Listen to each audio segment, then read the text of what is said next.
Tuombe leo. Kwa jina la Mungu Baba na Mwana wa Mtakatifu, amina. Mungu wetu, tunakushukuru kwa ajili ya siku hii ya leo tena, ambapo tunakuja kwa ajili ya kesi ya Mheshimiwa Lissu. Basi tunajikabidhi mikononi mwako, tukiweka mikononi mwako majaji.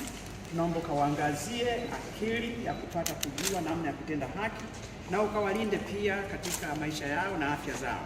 Tunaweka mikononi mwako mawakili wote.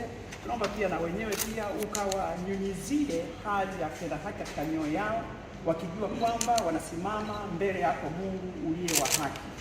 Tunamkabidhi Mheshimiwa Lissu mikononi mwako. Tunaomba Bwana ukamtunze, ukampe na afya njema, lolote lilo baya lisimpate.